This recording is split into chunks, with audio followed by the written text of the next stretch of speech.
தென்னாடுடைய சிவனே போற்றி, எந்நாட்டவர்க்கும் இறைவா போற்றி.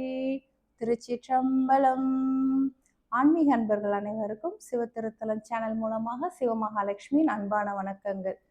ஒரே ஒரு பரிகாரம் பண்ணுங்க, எல்லா தோஷமும் சரியாயிடும் அப்படின்னு நான் சொன்னா நீங்க நம்புவீங்களா? இல்லை தானே? அப்போ குறிப்பிட்ட தோஷத்துக்கு என்ன பரிகாரம் பண்ணணும் அப்படின்றது நம்ம சேனல்ல சிவத்திருத்தலம் சேனல் மூலமாக வாரம் வாரம் நம்ம வீடியோ போட்டுட்டு வரோம். அனைவரும் பாருங்க. அதே மாதிரி பார்த்தீங்கன்னா, குடும்பத்துல கல்யாணம் ஆன பிறகு பிரிந்து வாழும் தம்பதியர்கள், இதனால பெரியவர்கள் திருமணம் நமக்கு பண்ணி வச்சுட்டு அவங்க ரொம்ப கஷ்டப்படுறாங்க இல்லையா? அவங்களோட மன நிம்மதிக்கும், அதே மாதிரி வீட்டில் தான் இந்த பிரச்சனை அப்படின்னு பார்த்தீங்கன்னா, வேலைக்கு போகிற இடத்துலையும் செய்கிற வேலைக்கு கரெக்டான ஒரு உயர் பதவி கிடைப்பதில்லை. அது இல்லாமல் சில அவமானங்களும் நமக்கு கிடைக்குது.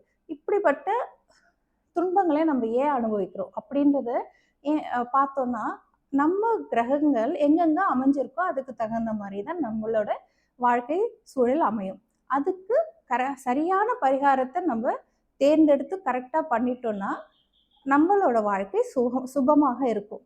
அதே மாதிரி இந்த திருமண தடை, திருமண தம்பதியர்கள் பிரிந்து வாழ்வதாக இருந்தாலும் சரி, வேலையில துன்பப்படுபவர்களுக்காக இருந்தாலும் சரி, அவங்களுக்கு உண்டான பரிகார ஸ்தலத்தை நம்ம நாளைக்கு வரப்போற வீடியோல விவரமா பார்க்கலாம். நன்றி, வணக்கம். திருச்சிற்றம்பலம்.